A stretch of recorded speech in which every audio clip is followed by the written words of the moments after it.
Pre-roll, pre-roll, pre-roll, pre-roll, pre-roll, and welcome to How Do I Blender Alpha. We are going to confine this to just still images because I don't know how to do the green screen type thing, you know, with the alpha key and you got the green and then you replace it with an alpha. I don't know how to do that. What I am going to show you how to do is just the basics of how to use the alpha channels in it. So I've already made the stuff and named it and everything because I was, you know, it would just take too long to do it on the spot and still tell you what you need to know. So what I did first was, and I'll just, well, you know what, actually I will show you a little bit of it, just not the whole thing. I'm going to, first what I did was I added an image, and that's got an alpha channel, like this one. See this colored part? It is the only opaque part, and the rest of this is transparent. If you open it up in the GIMP, what you're going to see is a checkerboard pattern, and if you open it up in Blender, what you're going to see is it's going to be black on the parts that are transparent. So that's the alpha. That's the alpha part of the image. So I'm not going to do it. Then what I did was, you'll see that this is a meta strip, and the way that you make a meta strip is you add an image like this one. Okay, there. And then what you're going to do is you're going to add the effect, add the transform, and then I went in there and added in the values of where it's going to move to and from. So, you know, like say I wanted it to move 75 to -75, and then I have to set it in here, do the control thing, and then do T, and then do linear. So that's what I did with them. I don't need this one, so I'm just going to delete it.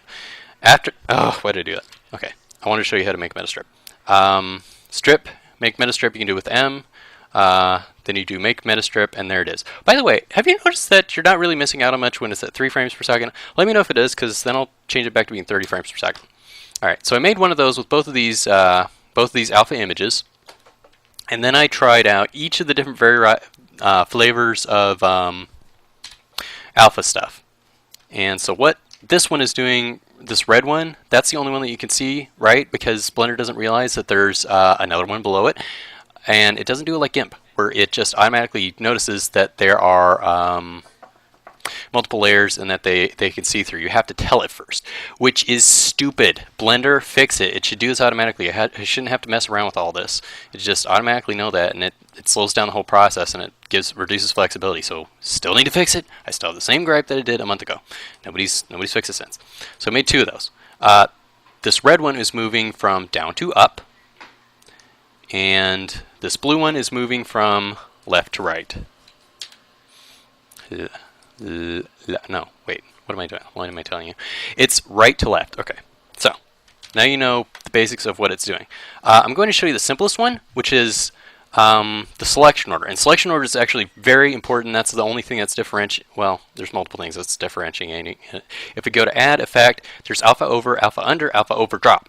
But all of them do pretty much the same thing. It just matters. It just really affects just your selection. You can do the same thing with all of them, and they really should just reduce that process so you just have maybe 1 or 2. I don't see what the difference is between alpha over drop and alpha over or alpha under, because those two, I mean, they pretty much do the exact same thing.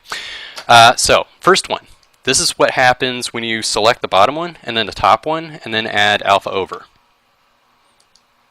You'll notice that the first one I selected, here, let me show you in the middle of it because that's most obvious.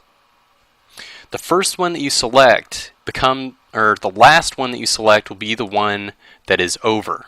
See? The red one was over, so it is the one that you selected next, and so it's one that's going to be over. And I think that has to do with channel. It doesn't really have to do with channel order, because when you reverse the selection, that's what really matters.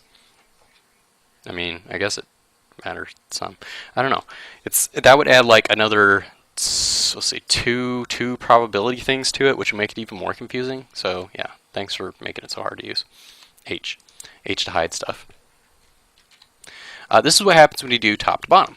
If I select this, then I select this, it's going to do have the last one that I select. The last one that you select gets the one to have priority. So it is the one that's over. I think that's really what it is. The last one that you select is the one that gets priority, at least with alpha over. H. with alpha under. If you select the bottom first, and then, oh, I didn't, okay. Alt H. If you select the bottom one first, and then the top one, the one that you select last will be the one to go under. Does that make sense? So with this one, with alpha over, it's the last one that you select will be the one to go over. With alpha under, the last one you select will be the one to go underneath. And just to prove it, I'm going to show you, here, hide, Alt H. And with this one, the last one that you select, top to bottom, you know, top to bottom, that's one that's going underneath. See, I proved it. With alpha over drop, I'm thinking that this one is just the same thing as alpha under. And if I'm right, let's see what happens. Alright, so I selected bottom to top. The one that I select last is the one to go underneath. Alpha over drop is the exact same as alpha under. There's really no need for it to even be there. It just confuses people. Alt H. Again, which one did I select last? The blue one. Which one is underneath? The blue one. So it's the exact same as alpha under. I don't even know why they have it in there. So now you know how to do it. It's pretty much all you need to know is the one that you select last is the one that's going to be what the alpha says it is. See? So the one that you select last will be over or under again, depending on which one you pick. So that's all you need to know. Oh, actually, one more thing. I'm going to show you how to combine 2 or more meta strips. Do-doot, do-doot, do-doot. I already did. Look, I'm just going to delete. Wait a second. I'm going to save it first. Do-doot, do-doot, do-doot, do-doot, do-doot. Delete. Yes. Right-click, right-click, right-click. All right. M. Yes. Okay. They're one meta strip. Now I'm going to do the exact same thing I just did and put it all over. Come on, baby. There you go. All right. Then I'm going to make another one in it and put a background beneath both of these. So I'm going to show you that it's still. I don't even know why this is really kind of redundant. Anyway, right click, add effect. Now remember, which one did I click last? It was the top one. So which one is going to be on top? Which one's going to be on top?